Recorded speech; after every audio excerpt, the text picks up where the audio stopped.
Всем огромный привет!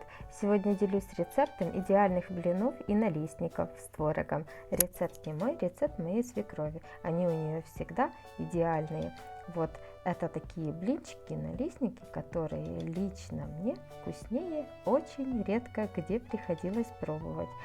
Когда и блинчики, и начинка тает во рту. Блины не сладкие, без лишнего сахара, подходит для любой начинки. Одним словом, самые вкусные, испытанные годами. Ничего строго для этого рецепта я не измеряю.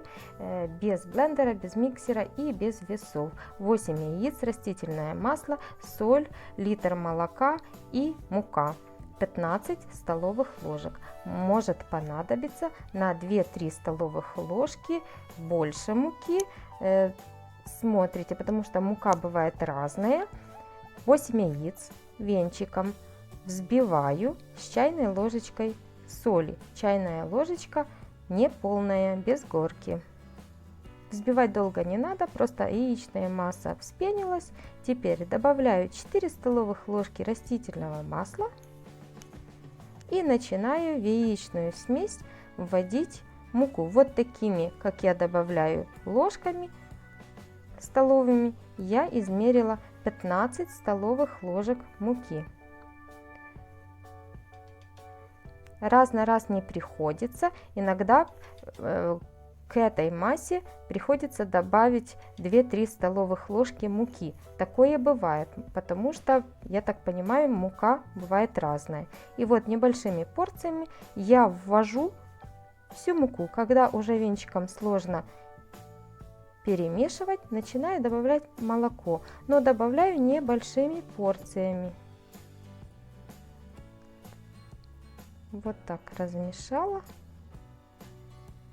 И теперь вся мука хорошенько размешалась, никаких комочков не получается, все хорошенько распределилось, остатки муки ввожу,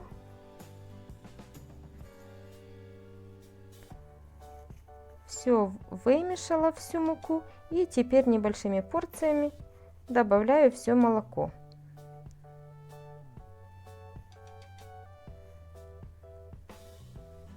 Все.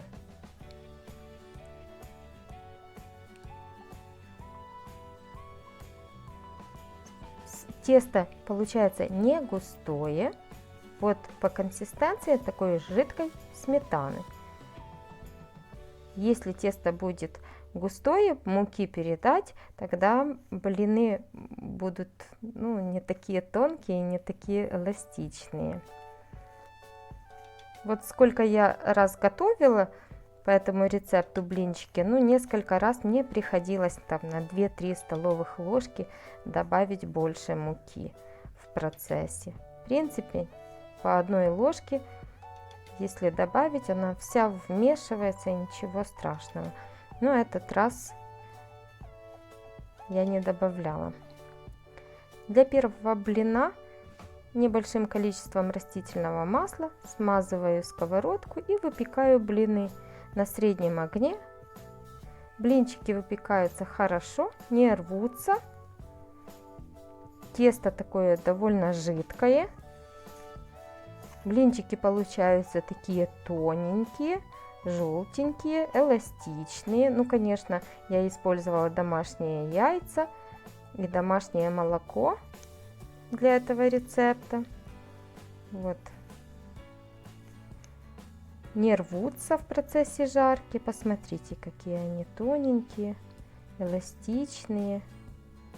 С такими блинчиками любая начинка. Они не сладкие. Начинка может быть сладкой, а блинчики, вот посмотрите, какие они эластичные.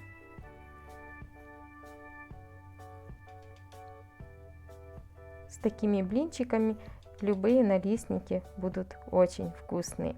Я, конечно же, сделаю с 2 начинками.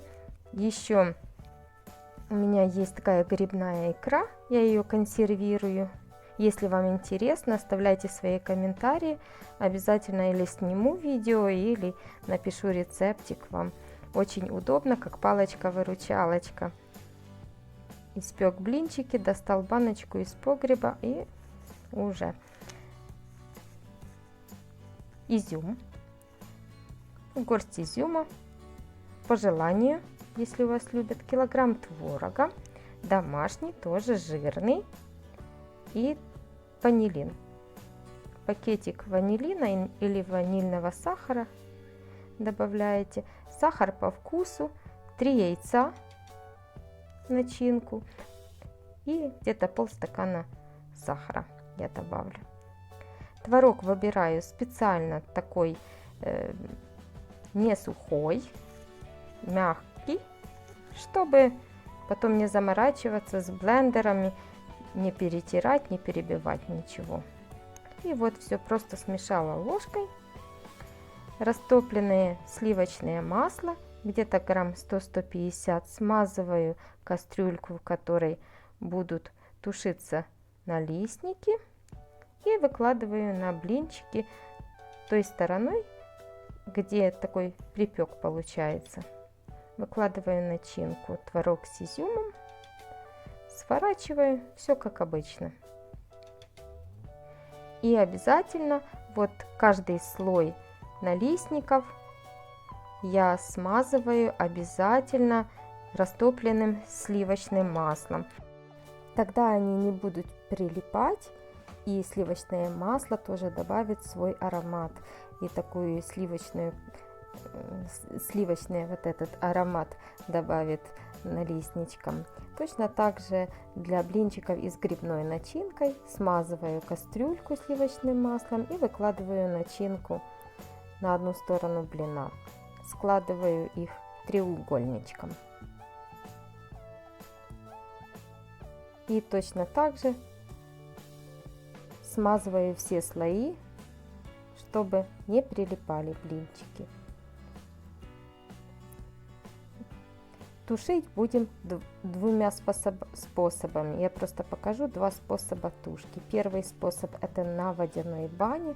Тоже очень удобно. Вода закипела, убавляем огонь на минимальный и где-то час-полтора они тушатся. Второй способ — это в микроволновке на самой высокой мощности 10 минут. И вот такие аппетитные, ароматные, нежные налистники или блинчики с любой начинкой получаются. Друзья, если вам понравилось мое видео и было для вас интересным, не забывайте оставлять свои комментарии, лайки. Для меня это очень важно. И не забывайте подписываться, кто не подписался, и, конечно же, про колокольчик. А я с вами на этом прощаюсь, но ненадолго. С вами была Виктория. Пока-пока.